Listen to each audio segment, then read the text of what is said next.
Dünya hala İkinci Dünya Savaşı'nın içindeydi. Ama o savaşın gölgesinde başka bir savaş çoktan başlamıştı. Görünmeyen bir savaş.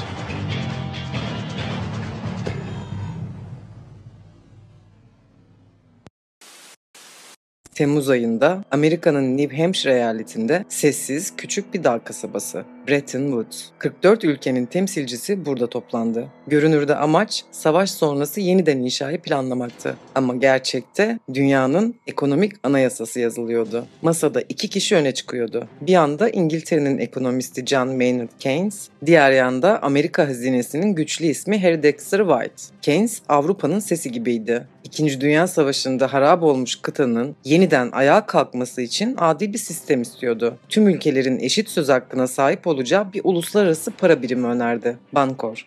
Her ülke kendi parasını bu birime göre dengeleyecek, ticaret açıkları tek taraflı cezaya dönüşmeyecekti. Yani güç kasasında altın olanın değil, üretenin elinde olacaktı. Ama Amerika başka bir plan yapmıştı. Çünkü o sırada dünyanın 2/3'lik altın rezervi Washington'ın kasasındaydı. Amerika o kadar güçlüydü ki kendi parasını dünya parasına çevirmemesi için hiçbir sebep yoktu. Harry Dexter White sessizdi ama kararlıydı. Keynes'in önerisini reddetti ve masaya şu kuralı koydu. Bir ons altın 35 dolara sabitlenecek. Diğer tüm paralar dolara bağlanacak. Yani altın artık Washington'da basılan bir paraya dönüşmüştü. Daha 2. Dünya Savaşı bitmeden Amerika masada Dünya İmparatorluğunu kurmuştu.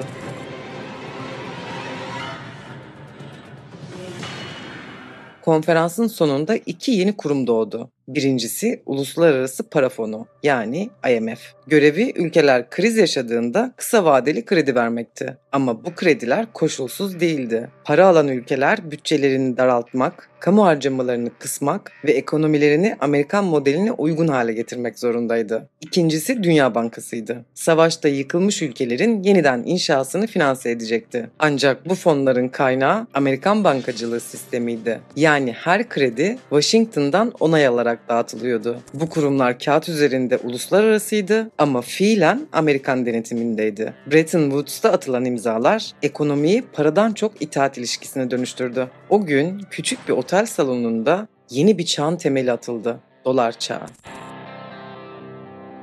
Sovyetler bu masaya davet edildi ama oturmadı. Stalin bu düzeni yeni bir sömürgecilik biçimi olarak tanımladı. Bu Soğuk Savaş'ın ilk sessiz kırılmasıydı. Bir taraf sermayenin, diğer taraf ideolojinin dünyasını kuruyordu. Bretton Woods görünürde barışın mali altyapısıydı. Ama gerçekte barışın karşılığında bağımlılık sistemi kurulmuştu. Tanklar yıkmıştı, Amerika parayla yeniden inşa ederken hükmetmeyi öğrenmişti. Dünya doların etrafında dönen görünmez bir zincirle birbirine bağlandı. Bretton Woods'tan çıkan o belge insanlığın yeni anayasasıydı. Kimde para varsa güç ondaydı.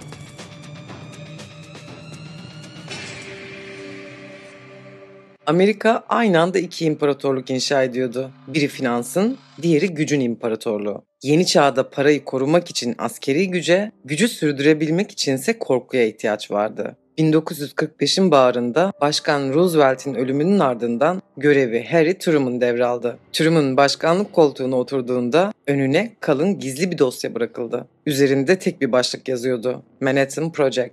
Truman o ana kadar bu projeden haberdar bile değildi. Elinde insanlığın tarihinde ilk kez kendi kendini yok edebileceği bir güç olduğunu anladı. Ama bu güç aynı zamanda Amerika'nın mutlak zaferini ilan etmesinin de bir yolu olarak görülüyordu. Savaş Pasifik'te hala devam ediyordu. Almanya'da Nazi Almanyası teslim olmuştu. Fakat Japonya direniyordu. Okinawa Savaşı'nda Amerikan ordusu 12.000 asker kaybetmişti. Japon askerleri teslim olmayı onursuzluk sayıyor, kamikaze adı verilen intihar saldırılarıyla son nefesine kadar savaşıyordu. Amerikan yönetimi Japonya'nın koşulsuz teslim olmaya yanaşmadığını biliyordu. Bu yüzden Truman savaşın sonunu getirecek ama aynı zamanda tarihin yönünü değiştirecek o kararı vermek üzereydi. Askeri raporlar açıkça uyarıyordu. Japonya anakarasına yapılacak bir çıkarmada yüz binlerce Amerikan askeri ölecekti. Savaşın bitmesi gerekiyordu ama nasıl? General Leslie Groves ve bilim insanları iki seçenek sundu. Birincisi klasik yöntemde. Japonya'yı yoğun bombardıman ve deniz ablukasıyla yavaş yavaş teslim olmaya zorlamak. İkincisi ise henüz kimsenin görmediği bir silah kullanmaktı. Atom bombası. Here it is, General Groves. Plutonium.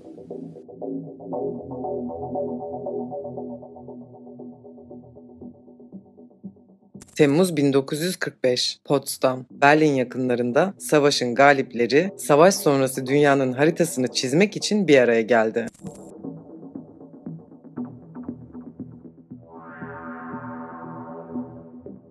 Masada 3 lider vardı. Harry Truman, Winston Churchill ve Joseph Stalin. Konferans başlamadan birkaç gün önce Truman'a gizli bir telgraf ulaştı. Kısa ama tarihi bir mesajdı. Trinity testi başarıyla tamamlandı. Yani ilk atom bombası New Mexico çölünde başarıyla patlatılmıştı. Artık Truman toplantıya dünyanın kaderini değiştirecek bir güçle giriyordu. Bir akşam çay molasında sakin bir ses tonuyla Stalin'e döndü. "Bizim elimizde olağanüstü bir silah var," dedi. Churchill cümlenin ne anlama geldiğini anladı. Yüzü gerildi ama Stalin'in ifadesi hiç değişmedi. Sadece başını sallayarak iyi dedi. Truman, Stalin'in konuyu anlamadığını sandı. Oysa Stalin her şeyi biliyordu. Çünkü Sovyet istihbaratı Los Alamos'taki çalışmaları aylar öncesinden öğrenmişti ve o gün Moskova'ya tek bir emir gönderildi. "Bizim de bombamız olacak." İşte Soğuk Savaş'ın ilk kıvılcımı o masada, o sessiz cümleyle doğdu. Henüz adı konmamıştı ama dünya artık ikiye bölünmüştü.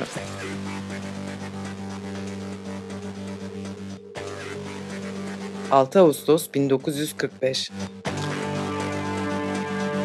Sabah 8:15. Bir Amerikan bombardıman uçağı Hiroşima semalarındaydı. Hiroşima sabah sakindi, gökyüzü bulutsuz, şehir sıradan bir güne uyanmıştı. Saat 8:15'te Amerika bombardıman uçağı 9000 metre yükseklikten Little Boy adlı uranyum bombasını bıraktı. 43 saniye sonra şehir bir ışık topuna dönüştü. Isı 4000 dereceye ulaştı. Evler, çocuklar, insanlar hepsi buharlaştı. Bir anda yaklaşık 70.000 kişi öldü. Sonraki haftalarda 100.000'den daha fazla insan radyasyon sebebiyle hayatını kaybetti. 3 gün sonra 9 Ağustos 1945'te ikinci bomba Nagasaki'ye atıldı. Bu kez bomba plütonyum çekirdekliydi. Yani daha güçlüydü. Bir şehir daha yok oldu. Başkan Harry Truman radyodan ulusa seslendi. Bu bomba savaşı çabuk bitirmek için gerekliydi. Ama tarih bu sözlerin ardındaki gerçeği biliyordu. Bu bombalar sadece Japonya'ya atılmamıştı. Stalin'e gönderilmiş bir mesajdı. Amerika yeni dünyanın efendisinin kim olduğunu göstermek istiyordu. Sovyetler mesajı hemen aldı. 2 gün sonra Kızıl Ordu Japonya'nın kuzeyine girdi. Mançurya cephesi çöktü. Artık Asya'daki dengede Amerika ile Sovyetler arasında kuruluyordu. 15 Ağustos 1945'te Japon İmparatoru Hirohito ilk kez radyodan halka seslendi. Tarihte benzeri görülmemiş bir bomba, ulusumuzun varlığını tehdit etmektedir. İlk kez bir imparator yenilgiyi ilan ediyordu. Sesinde öfke yoktu. Yalnızca derin bir yorgunluk ve çaresizlik vardı. Hiroşima ve Nagasaki korkunun gücünü kurmuştu. Dünya, biri sermaye, diğeri ideolojiyle yönetilen iki gücün birleşimiyle ikiye ayrıldı. Bir yanda ekonomik ağlarla dünyayı sarmaya hazırlanan Amerika, diğer yanda ideolojik sınırlarla kendini korumaya alan Sovyetler Birliği. Bu iki model kısa sürede gezegeni ikiye bölecekti. Kapitalist mavi ve sosyalist kırmızı.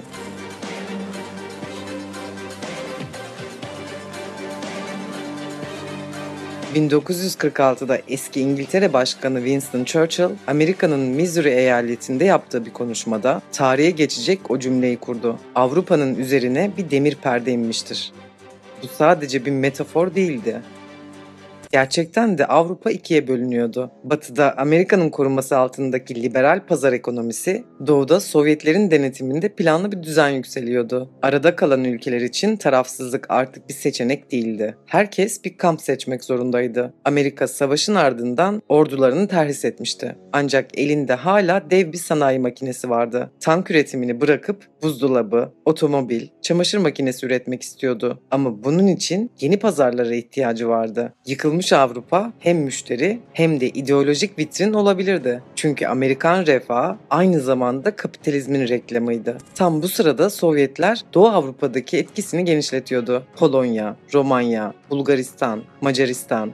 Kızıl Ordu, Nazi işgalinden kurtardığı bu ülkelerden çekilmedi. Yerlerine halk demokrasisi denilen tek partili, Moskova'ya bağlı rejimler kuruldu. Stalin bunu Sovyet güvenliği için bir tampon bölge olarak görüyordu. Ama batıdan bakıldığında bu yeni bir işgalin başlangıcıydı. 1947'ye gelindiğinde Washington'da yeni bir kelime dolaşmaya başladı. Containment, yani sınırlama. Bu kavram Sovyet yayılmasını durdurmak için geliştirilen yeni bir Amerikan stratejisiydi. Artık Amerika ideolojiyi durdurmak için yalnızca silah değil, ekonomik yardım, diplomasi ve gerektiğinde askeri güç kullanacaktı. Soğuk Savaş'ın resmi ideolojisi doğmuştu ve bu kez savaş ekonomide, propagandada ve zihinlerde yürütülecekti. Mart 1947. Başkan Harry Truman Amerika Kongresi'nde kürsüye çıktı ve tarihe geçecek o cümleyi kurdu. Özgür halkların baskıya direnmelerine yardım etmek Amerika'nın görevidir. Bu söz yeni bir çağın ilanıydı. Tarihe Truman Doktrini olarak geçti. Metinde Sovyetler Birliği'nin adı geçmiyordu ama herkes kime söylendiğini biliyordu. Truman kongreden 400 milyon dolarlık yardım paketi istedi. Amerika artık kendisini özgür dünyanın bekçisi, yani komünizmin küresel rakibi ilan etmişti. Bu doktrinden hemen sonra ikinci adım geldi. Marshall Planı. Haziran 1947'de Dışişleri Bakanı George Marshall, Harvard Üniversitesi'nde kürsüye çıktı ve Avrupa'yı yeniden inşa etme çağrısı yaptı. Ama bu planın arkasında bir ideolojik hedef vardı. Sovyet nüfuzunu Avrupa'dan uzak tutmak. Plan kapsamında 16 ülkeye toplam 13 milyar dolar yardım yapılacaktı. İlk hedef 2 ülkeydi: Yunanistan ve Türkiye. Yunanistan'da iç savaş sürüyordu. Sovyet çizgisinde bir rejim kurmak isteyen komünist direnişçiler hükümete karşı savaşıyordu. İngiltere bu mücadeleyi artık finanse edemiyordu ve yardım için Washington'a başvurdu. Aynı dönemde Türkiye Sovyet baskısı altındaydı. Savaşın ardından dünya iki kutba bölünürken Türkiye kendi yönünü arıyordu. Henüz çok partili hayata yeni geçilmişti. Demokrat Parti yeni kurulmuştu ama ülkeyi hala Cumhuriyet Halk Partisi yönetiyordu. Ekonomi savaş yıllarının yorgunluğundaydı. Kasalar boş, fabrikalar bakımsız, halk yoksuldu. Üstelik kuzeyde Sovyetler Birliği boğazlar üzerinde üs istiyor, Kars ve Ardahan'ı talep ediyordu. Ankara bu baskı karşısında yüzünü hızla batıya çevirdi. Bu koşullarda Cumhurbaşkanı İsmet İnönü ve Başbakan Recep Peker yönetimindeki CHP hükümeti 1947'de Truman Doktrini kapsamında ilk Amerikan yardımını kabul etti. Ardından 1948'de Türkiye resmen Marshall Planı'na dahil oldu. Kararı alan hükümet Recep Peker kabinesiydi. Ama yardımların uygulanması ve ekonomik projelerin hayata geçmesi 1949'da kurulan Şemsettin Günaltay hükümeti dönemine denk geldi. Ancak yardımın bir şartı vardı. Yardımı alan ülkeler Amerikan mallarına pazar açacak, ekonomilerini serbest piyasa modeline göre yeniden düzenleyecekti. Bu parayla yapılan yeniden yapılanmaydı. Adeta sermayenin pasaportuydu. Sovyetler Birliği bu planı reddetti. Stalin, Marshall Planı'nı dolarla yapılan işgal olarak tanımladı ve Doğu bloku ülkelerinin katılmasını yasakladı. Böylece Avrupa kesin bir biçimde ikiye ayrıldı. Batı Washington'ın, Doğu Moskova'nın etki alanına girdi. Amerika özgürlük kelimesini, Sovyetler eşitlik kelimesini sahiplendi ve bu iki kelime sonraki 40 yıl boyunca her kıtada, her savaşta, her kriz anında çarpışacaktı.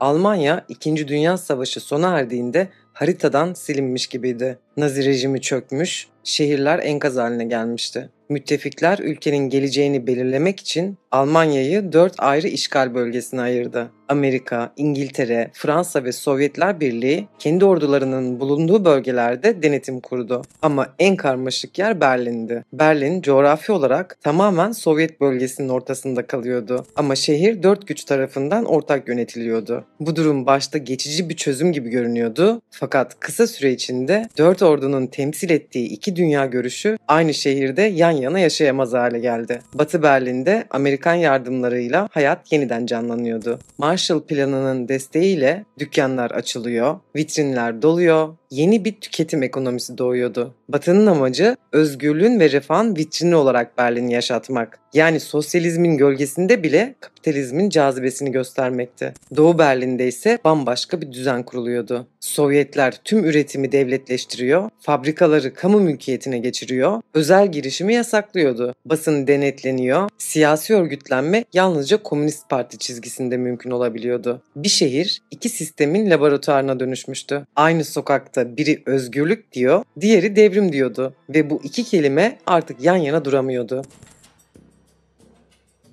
1948'e gelindiğinde Batılı müttefikler kendi bölgelerinde ekonomik istikrarı sağlamak için yeni bir para birimi çıkardı.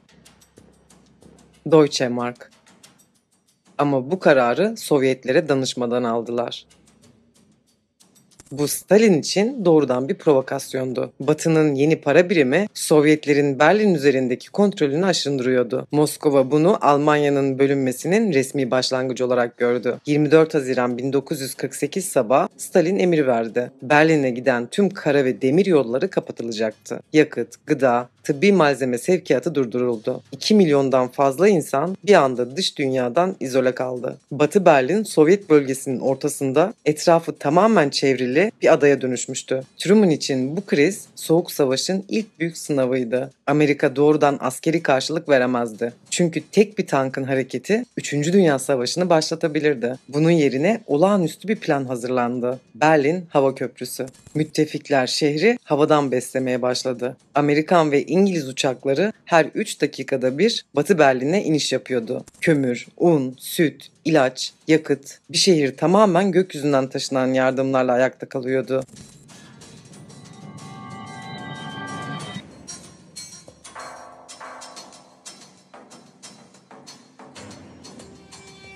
Berlin halkı bu uçaklara kendi dilinde sevecen bir isim verdi. Rosinenbomber, yani kara üzüm bombardıman uçakları. Pilotlar çocuklara moral olsun diye bazen çikolata, şekerleme paketleri de atıyordu. Bir yıl boyunca 277 binden fazla uçuş yapıldı. Toplamda 2 milyon tondan fazla malzeme taşındı. Ve sonunda Sovyetler hiçbir sonuç alamadan geri adım attı. 1949'da Stalin kuşatmayı kaldırdı. Berlin Hava Köprüsü Soğuk Savaş'ın ilk zaferiydi. Hem moral olarak hem de stratejik olarak. Askeri olarak savaş yaşanmadı ama psikolojik olarak cepheler çizildi. Batı geri adım atmayacağını gösterince Nisan 1949'da Amerika'nın öncülüğünde yeni bir askeri ittifak kuruldu.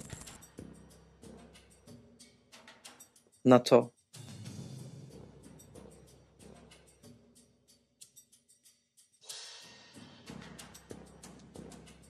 Amaç, Sovyetler Birliği'nin Avrupa'daki etkisini sınırlamak ve Batı dünyasının ortak savunmasını garanti altına almaktı. Anlaşmaya göre bu ülkelerden birine saldırı olursa bu tüm üyelere yapılmış sayılacaktı. Yani bir ülke vurulursa diğerleri otomatik olarak savaşa dahil olacaktı. Bu madde Amerika'nın Avrupa'nın kaderine doğrudan bağlandığı anlamına geliyordu. Soğuk Savaş artık açık biçimde tanımlanmıştı. Batı'da ekonomik ittifaklarla korunan kapitalist blok, Doğu'da ideolojik disiplinine örülen sosyalist blok.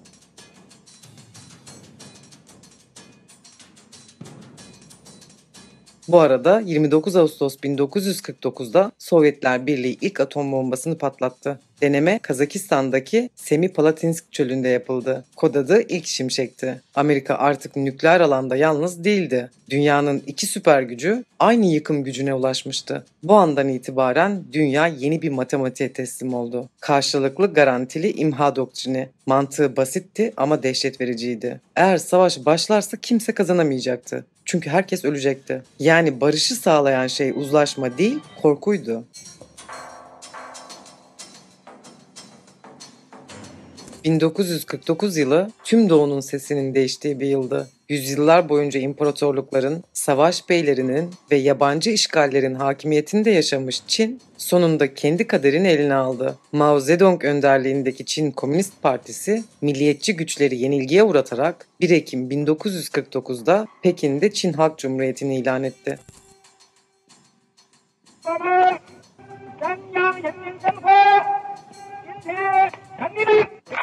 Bu yalnızca Çin için değil, dünya dengesi için de sarsıcı bir dönüm noktasıydı.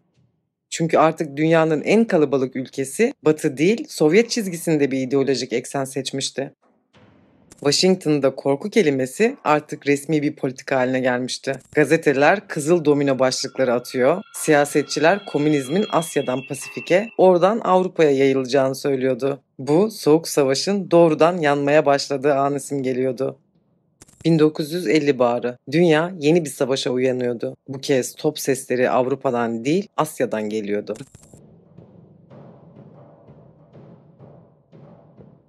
İkinci Dünya Savaşı'nın sonunda Kore Yarımadası 38. paralel boyunca ikiye bölünmüştü. Kuzeyde Sovyet destekli Kim Il-sung, güneyde Amerikan yanlısı Simon Rhee. 25 Haziran 1950 sabahı Kuzey Kore birlikleri sınırı geçti.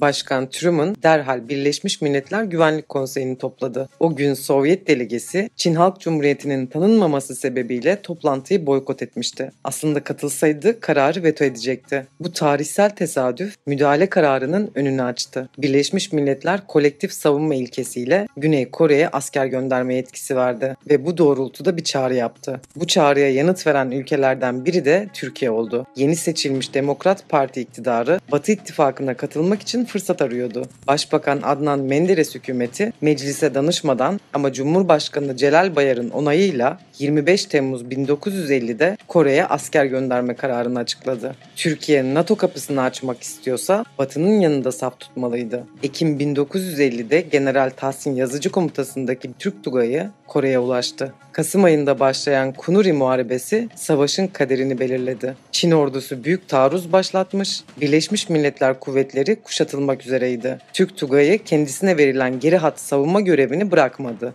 Dar geçitlerde mevzi aldı. Günlerce direndi. Bu direniş sayesinde Birleşmiş Milletler kuvvetleri kuşatmadan kurtuldu ve düzenli biçimde geri çekilerek yok olmaktan kurtarıldı. Türk askerinin soğukkanlı disiplini müttefikler üzerinde derin etki yarattı ve 1952'de NATO üyeliğinin kapısı fiilen aralandı. Kore, süper güçlerin ilk dolaylı savaş alanına dönüştü. İki nükleer güç, Amerika ve Sovyetler, aynı sahada karşıt kamplardaydı. Savaş 1953'e kadar sürdü. Yıllar geçtikçe hiçbir taraf üstünlük sağlayamadı. Cephe hattı başladığı yerde 38. paralelde dondu kaldı. Sonuç, 2,5 milyon insan öldü ve 27 Temmuz 1953'te Panmunjom'da bir ateşkes imzalandı. Bu ateşkes bölünmeyi kalıcı hale getirdi. Kore ikiye ayrıldı. Kuzey Kore, Sovyet ve Çin desteğinde kapalı bir rejim, Güney Kore, Amerikan desteğinde Batı'nın ileri karakolu haline geldi. Artık dünya ikiye ayrılmıştı. İdeolojik, ekonomik ve kültürel. Kore haritası Soğuk Savaş'ın simgesine dönüştü. Bir çizgi, iki sistem, iki gerçeklik. Tam bu sırada Sovyetlerde tarih sahnesi yeniden değişiyordu. Mart 1953'te Joseph Stalin öldü. Kısa bir geçiş döneminin ardından Kremlin'de yeni bir isim yükseldi. Nikita Khrushchev. Sovyet sistemi ilk kez kendi iç muhasebesini yapmaya başladı.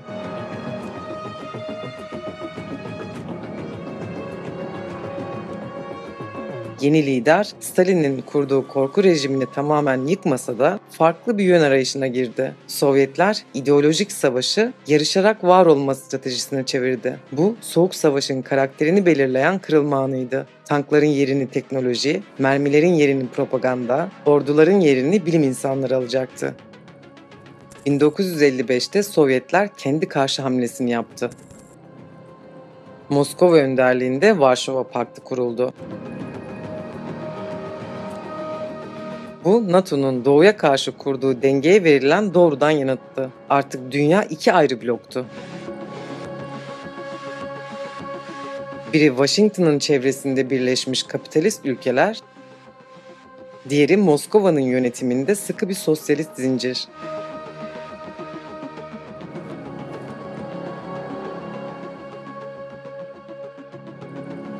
Bu dönemde Amerika'nın elinde yepyeni bir silah vardı. CIA, Merkezi İstihbarat Teşkilatı, Soğuk Savaş'ın görünmeyen ordusuydu ve 1953'te örgüt ilk büyük operasyonunu gerçekleştirdi. Sahne İran. Başbakan Muhammed Musaddık ülkesinin petrolünü millileştirdi. Washington için bu ideolojik bir tehlikeydi. Operasyon başladı. Operasyonun kod adı Ajax. Yerel grupları ve medya propagandasını kullanarak bir darbe organize etti. Sonuç Musaddık devrildi. Yerine Batı yanlısı Şah Muhammed Rıza Pehlevi yeniden getirildi. 1954'te sahne bu kez Guatemala'ydı.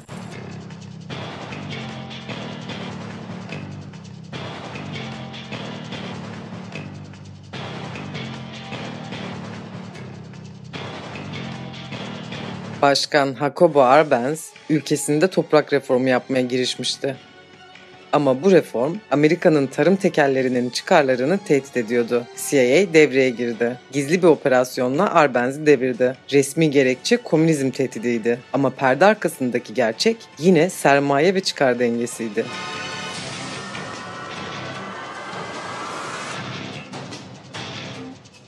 Washington kendi ekonomik çıkarlarını özgürlük kavramının içine yerleştiriyordu. Moskova ise aynı oyunu başka bir ideolojiyle, anti-emperyalizm söylemiyle oynuyordu. Amerika'da başkanlık koltuğunda eski bir general oturuyordu, Eisenhower.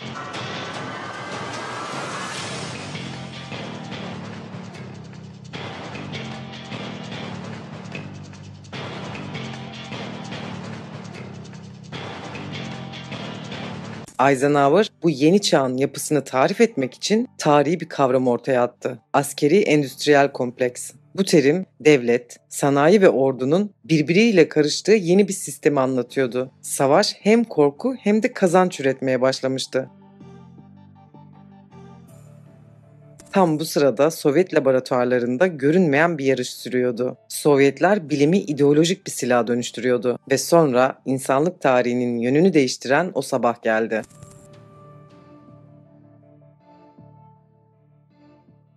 4 Ekim 1957. Sovyetler Birliği Sputnik 1 adlı uyduyu uzaya fırlattı. 83 kiloluk parlak bir çelik küre dünya yörüngesine girdi. Atmosferin üzerinde süzülürken dünyaya düzenli bir ses gönderiyordu.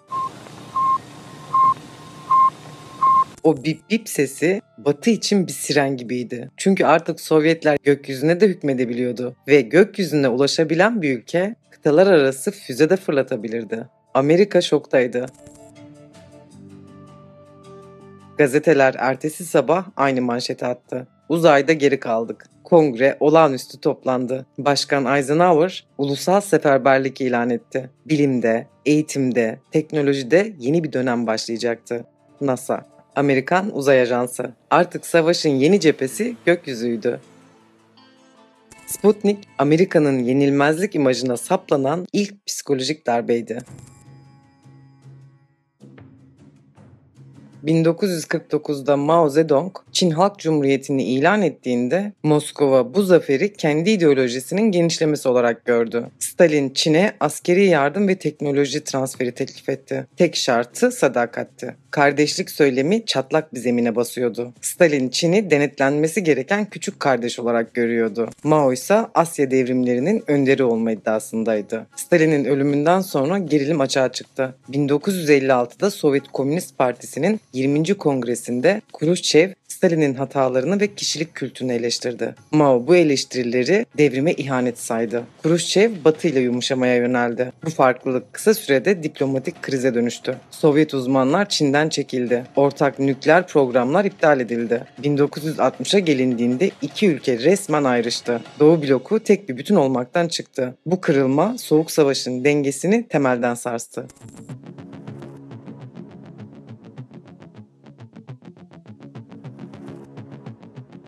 Latin Amerika'da 1950'lerin sonunda Karayipler'de küçük bir ada fırtınanın merkezine dönüştü. Ülkenin başında Amerika'nın desteklediği Fulgencio Batista vardı. 1956'da Meksika kıyılarından küçük bir tekneyle 82 kişi yola çıktı. Teknenin adı Granma'ydı. Hedef Batista rejimini devirmekti. Gemide Fidel Castro, kardeşi Raul Castro ve Arjantinli doktor Ernesto Che Guevara bulunuyordu. Karaya varır varmaz ordu saldırdı. 82 kişiden 12'si hayatta kaldı. Bu çekirdek kadro tarihin akışını değiştirdi. Kısa sürede halk desteğiyle ülke çapında bir direniş ağı kuruldu. 1 Ocak 1959 sabahı Batista ülkeyi terk etti. Fidel Castro kalabalıkların alkışlarıyla Havana'ya girdi. Washington için bu tablo bir kabustu. Küba, Amerika'nın arka bahçesi sayılan Karayipler'deydi. Yani komünizm artık sınırın dibindeydi. Yeni hükümet Amerikan şirketlerini millileştirdi. Toprak reformu ilan etti. Washington önce ekonomik yaptırımlar uyguladı. Ardından kapsamlı bir ambargoya geçti. Perde arkasında gizli planlar hazırlandı. CIA devrimi içeriden çökertmek için harekete geçti. Sürgündeki Kübalılardan bir güç oluşturdu. Operasyonun adı Bay of Pigs, yani Domuzlar Körfezi. Yeni başkan John F. Kennedy sadece birkaç ay önce göreve gelmişti. 17 Nisan 1961 sabahı yaklaşık 1400 kişilik birlik Küba'nın güney kıyısına çıkarma yaptı. Washington halkın Castro'ya karşı ayaklanacağını umuyordu ama isyan gerçekleşmedi. Küba ordusu hızla karşılık verdi. Çatışmalar 3 gün sürdü. Yüzlerce isyancı öldü. Kalanlar esir alındı. Bu kusursuz sanılan operasyon fiyaskoya dönüştü. Kennedy hem içeride hem de dışarıda prestij kaybetti. Bu olay Küba'yı Moskova'ya daha da yakınlaştırdı. Fidel Castro Sovyetler Birliği'nden açık destek aldı.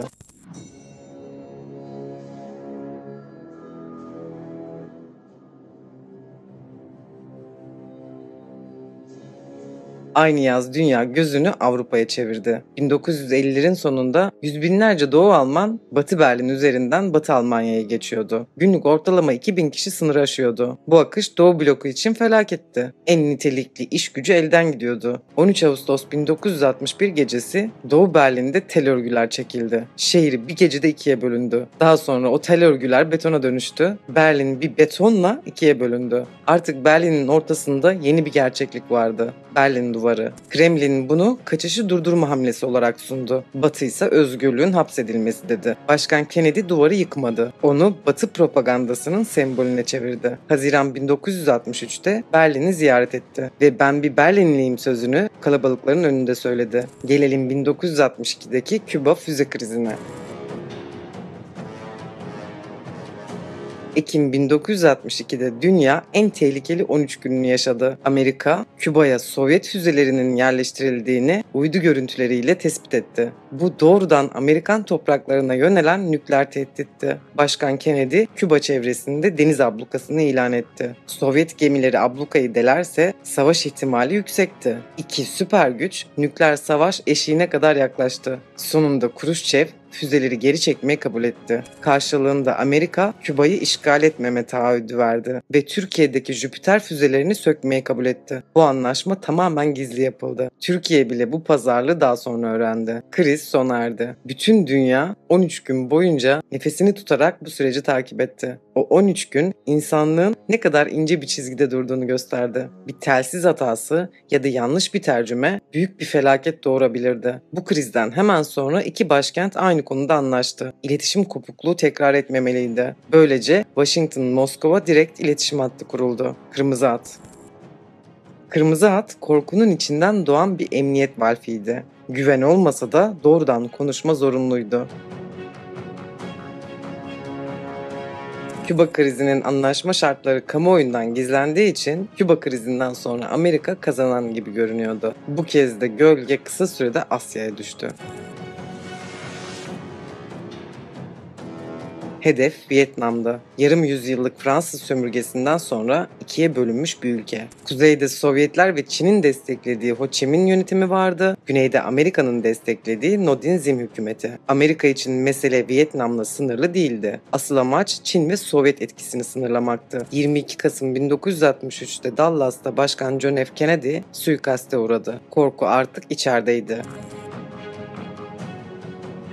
2 Ağustos 1964'te Tonkin Körfezi olayı yaşandı. USS Maddox isimli Amerikan gemisi saldırıya uğradığını açıkladı. Ertesi gün ikinci bir saldırı haberi daha alındı. İkinci olayın olup olmadığı belirsizdi. Başkan Lyndon B. Johnson bunu kongreye öz savunma olarak sundu. Kongre birkaç gün içinde Tonkin kararnamesini kabul etti. Başkana geniş askeri yetkiler verildi. Böylece Amerika Vietnam'da fiilen savaşa girdi.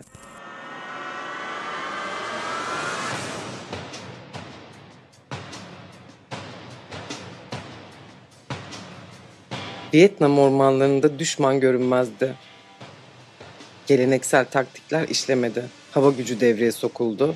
Napalm bombaları ormanları yaktı. Yapışkan yapıdaki bu madde 800 ile 1200 dereceye kadar ulaşıyor. Temas ettiği her şeyi kavuruyordu. Söndürmek imkansızdı. Binlerce insan yanarak öldü. Ardından Agent Orange kullanıldı. Amaç ormanları yapraksız bırakmaktı. Sonuç toprakta zehir, sularda renk değişimi, binlerce sakat doğum oldu. Ormanlar tamamen yok oldu. Gazeteciler cepheden görüntüler getirdi. Yanan köyler, ağlayan çocuklar, ölen siviller. Savaş uzadıkça Amerikan kamuoyu bölündü. Televizyonlar tabutları gösteriyordu. Kamu vicdanı bu olayı kabul etmedi. Üniversitelerde protestolar yaygınlaştı. Gençler neden ölüyoruz diye sordu. Amerika'nın özgürlük imajı sarsıldı.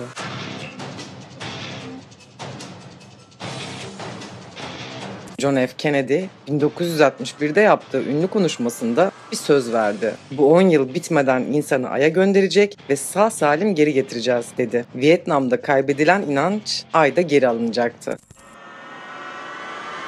20 Temmuz 1969. Apollo 11 Ay'ın yörüngesine ulaştı. Tüm dünya televizyonlarının başında nefesini tutmuş bekliyordu ve saat 02.56'da Neil Armstrong Ay yüzeyine indi. Toz bulutunun içinde kameralara döndü ve tarihin en ünlü cümlesini kurdu. Bir insan için küçük, insanlık için büyük bir adım.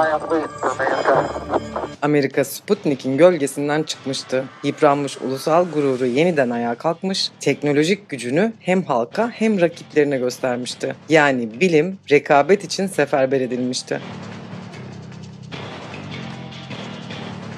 İkinci Dünya Savaşı'ndan beri dünya ekonomisi Bretton Woods sistemiyle yönetiliyordu. Videonun başında bahsettiğim gibi bu sisteme göre her ülkenin parası dolarla, dolarsa altınla sabitlenmişti. Ama savaşlar, dış yardımlar ve artan askeri harcamalar Amerika'nın bastığı doların karşılığında elinde yeterli altın bulundurmasını imkansız hale getirmişti. Ve 15 Ağustos 1971'de Başkan Richard Nixon tarihe geçecek bir karar aldı. Doların altına dönüştürülebilirliğini askıya alıyorum. Bu cümleyle Bretton Woods sistemi fiilen çöktü. Artık doların değeri altın yerine Amerika'nın siyasi ve askeri gücünden geliyordu. 1973'te Orta Doğu'da yeni bir savaş patladı. Yom Kipur Savaşı. Amerika hemen İsrail'in yanında yer aldı. Buna karşılık Arap ülkeleri Batı'ya karşı ekonomik bir silah kullandı. Petrol. OPEC ülkeleri Batı'ya petrol ambargosu ilan etti. Petrol fiyatları birkaç ay içinde 4 katına çıktı. Ama paradoksal biçimde bu krizden en karlı çıkan ülke yine Amerika oldu. Washington o sırada Suudi Arabistan'la gizli bir anlaşma yapmıştı. Anlaşmaya göre petrol yalnızca dolar üzerinden satılacaktı. Karşılığında ABD, Suudi Arabistan ve Körfez monarşilerine askeri koruma ve güvenlik garantisi veriyordu. Artık dünyada petrol almak isteyen her ülke önce dolar almak zorundaydı.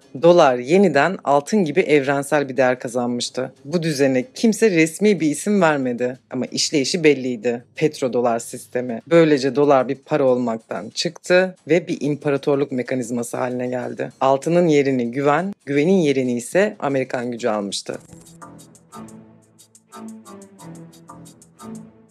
Bu ekonomik devrimi tamamlayan ikinci adım Nixon'ın Asya hamlesiydi. Amerika Vietnam'da bataklığa saplanmıştı. Sovyetler Asya'da güç kazanıyor, etkisini genişletiyordu. Ama aynı dönemde Sovyetlerin eski müttefiki olan Çin'le arası açılmıştı. Mao'nun Çin'i Moskova'ya sırt çevirmişti. Bu çatlak Washington için yeni bir fırsattı. Ve 1972'de tarihte ilk kez bir Amerikan başkanı Pekin'e gitti. Nixon'ın yanında diplomasinin soğukkanlı mimarı Henry Kissinger vardı. Dünya dünya şaşkındı. Bir kapitalist lider, devrimci bir ülkenin lideriyle aynı masadaydı. Amerika, Çin'le yakınlaşarak Sovyetleri yalnızlaştırdı. Bu ziyaret dünya dengelerinde yeni bir üçgen yarattı. Washington, Moskova, Pekin. Böylece dünya iki kutuplu olmaktan çıktı, çok merkezli bir hale geldi. Kuzey Yarımküre petrodolar sisteminin doğum sancılarını yaşarken, Soğuk Savaş'ın ideolojik yüzü en acımasız biçimiyle Latin Amerika'da ortaya çıktı. 1973, Santiago.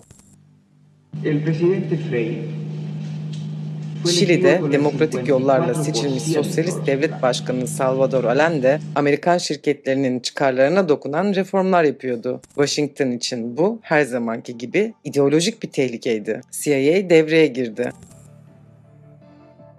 Ve 11 Eylül 1973 sabahı Allende'nin bulunduğu La Moneda Sarayı Şili Hava Kuvvetleri tarafından vuruldu. Allende teslim olmayı reddedip sarayında hayatını kaybetti. Yerine General Augusto Pinochet geçti. Junta yönetimi ülkeyi baskı, sansür ve işkenceyle yönetti. Şili bir anda Soğuk Savaş'ın laboratuvarına dönmüştü ve bu laboratuvarın arkasında Washington'ın sessiz onayı vardı. Amaç serbest piyasa modelini tüm Latin Amerika'ya yaymaktı. 3 yıl sonra 1976'da benzer bir senaryo bu kez Arjantin'de sahnelendi. Frente a esta gravísima emergencia, acaso la mayor de nuestra historia, Ulusal Yeniden Yapılanma Süreci adı verilen dönem, General Rafael Videla yönetiminde on binlerce kişiyi komünist ya da tehdit unsuru diyerek ortadan kaldırdı. Resmi kayıtlara göre 30 binden fazla kişi kayboldu. Latin Amerika bu dönemde bir jeopolitik satranç tahtasına dönüştü.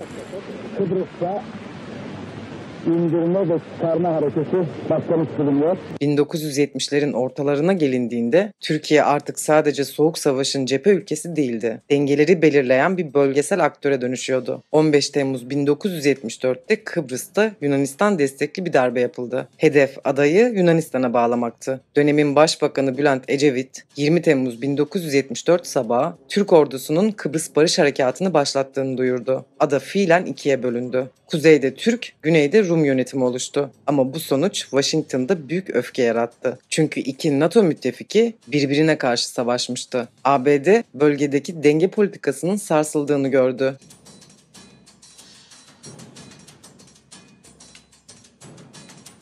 Ve 1975'te Türkiye'ye silah ambargosu uyguladı. Ambargo, silah alımının yanı sıra Türk ordusunun yedek parça ve mühimmat teminini bile durdurdu.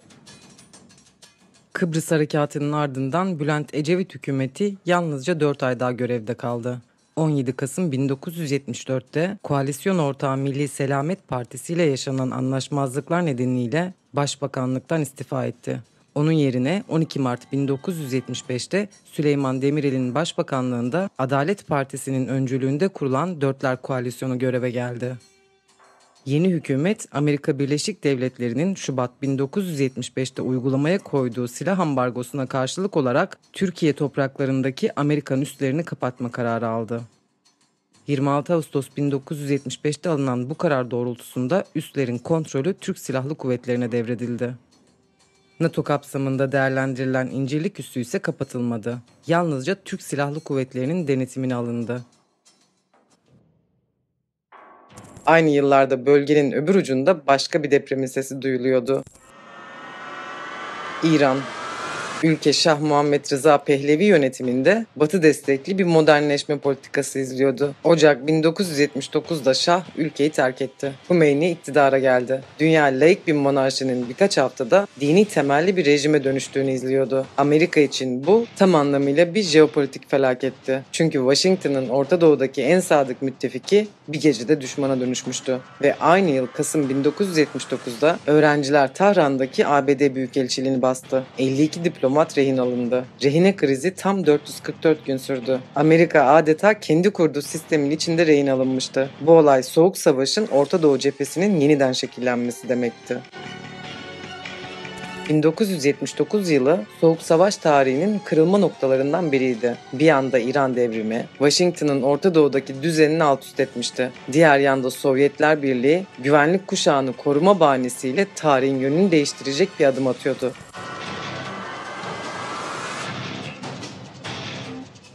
24 Aralık 1979 gecesi. Sovyet tankları Afganistan sınırını geçti. Resmi gerekçe müttefik bir hükümeti korumaktı ama asıl amaç Orta Asya'da Amerikan etkisini dengelemekti. Kısa sürede Afganistan'ın dağlık coğrafyasında bir halk direnişi başladı. CIA, Pakistan üzerinden gizli bir operasyon ağı kurmuştu. Amaç Sovyetleri kendi Vietnam'ına sürüklemekti. Amerika mücahitlere silah, para ve eğitim desteği sağladı.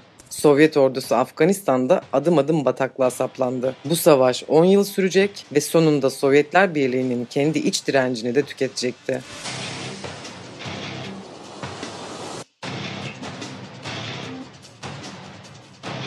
Ve 70'lerin sonunda Türkiye. Türkiye tarihinin en karanlık dönemlerinden birini yaşıyordu. Sokaklarda ideolojik kamplar birbirine düşmüş, ekonomi çökmüş, enflasyon 3 haneliydi.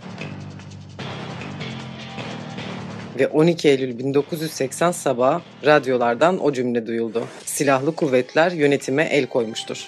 Yüce Türk milleti, Türk Silahlı Kuvvetleri ülke yönetimine bütünüyle el koymuştur. Genelkurmay Başkanı Kenan Evren ordu adına yönetime el koydu. Parlamento feshedildi. Siyasi partiler kapatıldı. Evlatlarımızın Atatürk ilkeleri yerine yabancı ideolojilerle yetişerek sonunda birer anarşist olmasını önleyecek tedbirler alınacaktır. Yüz binlerce kişi tutuklandı. 12 Eylül sistemin sıfırlandığı, rejimin yeniden tasarlandığı bir resetti. Dışarıda dengeler hızla değişiyordu. Washington için Türkiye, NATO'nun güney kanadındaki cephe hattıydı.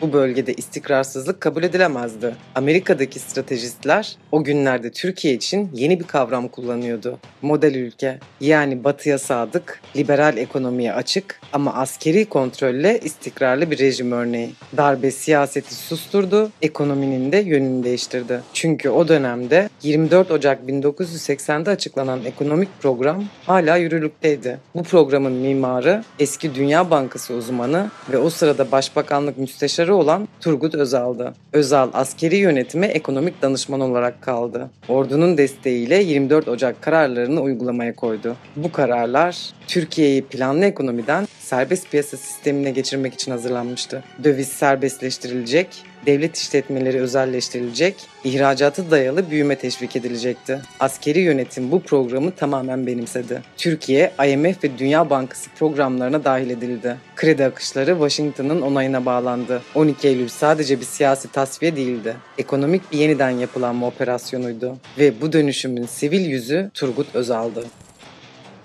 1983'te iktidara geldiğinde darbe döneminde temelleri atılan bu yeni ekonomik düzeni sivil döneme de taşıdı.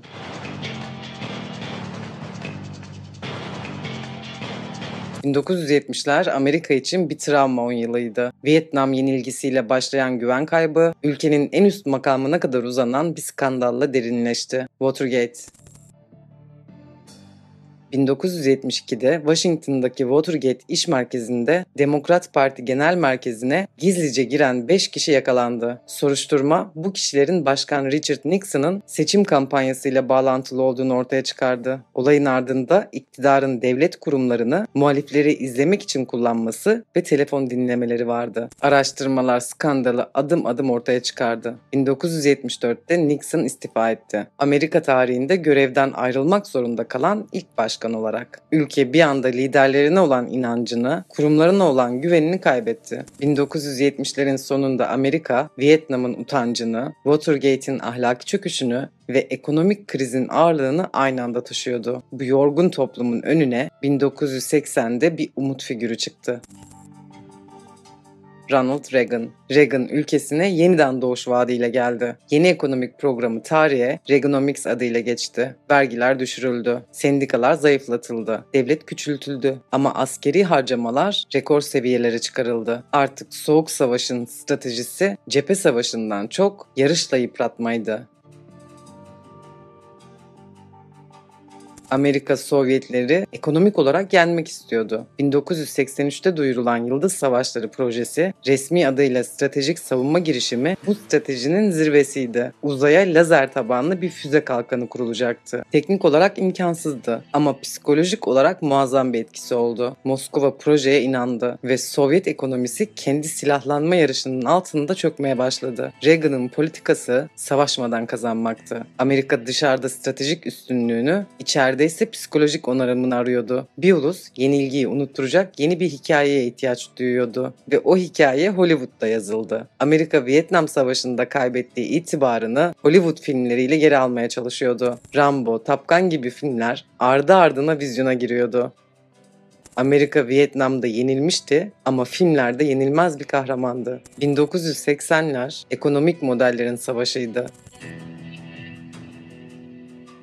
Amerika'da Ronald Reagan, İngiltere'de Margaret Thatcher aynı fikirle hareket ediyordu. Thatcher'ın cümlesi artık dönemin mottosuydu. Toplum diye bir şey yoktur. Yalnızca bireyler vardır. Devlet işletmeleri birer birer özelleştiriliyor, sendikalar zayıflatılıyordu. Yani çağın adı kondu. Neoliberalizm, sermaye serbestti ama insanlar değildi. Tüketim bir ideolojiye dönüştü. Bu dönemde Türkiye de aynı ekonomik çizgiye girdi. Turgut Özal ülkenin ekonomisini serbest piyasaya açtı. Türkiye 1980'lerin sonunda görünürde modernleşti ama dış borçla yaşamayı öğrendi. Aynı yıllarda dünyanın doğu yakasında tam tersi bir hikaye yazılıyordu. Sovyet planlı ekonomisi artık kendi ağırlığını taşıyamıyordu. Çöküşün en görünür, en kanlı cephesi Afganistan'dı. 1979'dan beri süren savaş, Kızıl Ordu'nun itibarını ve enerjisini adım adım tüketiyordu. Aynı dönemde Sovyet etkisinin kalbinde Polonya'da bir hareket filizleniyordu. 1980'de Dansk tersanesinde bir elektrik işçisi Lech Walesa Solidarność yani dayanışma adıyla Doğu blokunun tek partili rejimlerine karşı halkın içinden doğan ilk büyük sivil muhalefet hareketinin öncüsü oldu. Bu fısıltı Berlin Duvarı'nın kaderini belirleyecek ilk sesti. 1985'te Sovyetler'de sahneye yeni bir lider çıktı. Mikhail Gorbaçov. Batı'yı tanıyor, reformun kaçınılmaz olduğunu biliyordu. Ve iki kelimeyle tarihe geçti. Perestroika yani yeniden yapılanma ve glasnost yani açıklık. Ama bu iki kelime rejimi kurtarmadı. İçindeki çürümeyi görünür hale getirdi. 1986'da Çernobil nükleer felaketi yaşandı. Kuzey Ukrayna'daki santral patladığında Moskova 3 gün boyunca sessiz kaldı. Radyoaktif bulutlar İsveç'e ulaştığında dünya olayı dışarıdan öğrendi. Çernobil, Sovyet rejiminin yalan politikasının sembolüydü.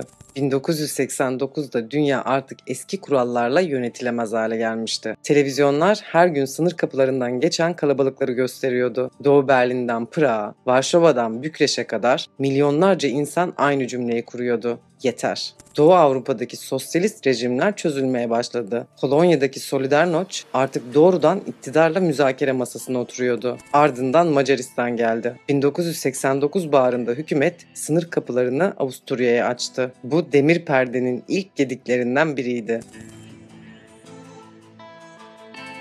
9 Kasım 1989 gecesi Berlin. Bir basın toplantısında Doğu Almanya sözcüsü yanlışlıkla şu cümleyi kurdu. Seyahat kısıtlamaları kaldırılmıştır. Binlerce insan sokaklara aktı. Ellerinde çekiçler, bayraklar, kontrol noktalarına dayandılar. Askerler karşı koymak için emir bekledi ama o emir gelmedi. Ve o anda 28 yıl boyunca Avrupa'yı ikiye bölen beton duvar kendi halkı tarafından yıkılmaya başladı. O gece sadece bir şehir birleşmedi. Bir çağ kapandı. Sovyet tarzı sosyalizm hem ideolojik hem de fiziksel olarak çökmüştü. Berlin Duvarı'nın yıkılması bir domino taşı gibi tüm Doğu blokunu harekete geçirdi. 1989 sonunda Çekoslovakya'da Kadife devrimi yaşandı. O yılın sonunda Çavuşescu kurşuna dizildi. Baltık ülkeleri Estonya, Letonya, Litvanya birer birer bağımsızlık ilan etti. 1989'un Aralık ayında Malta'da Reagan'ın halefi Bush'la Gorbaçov buluştu. İki lider soğuk savaş bitmiştir dedi.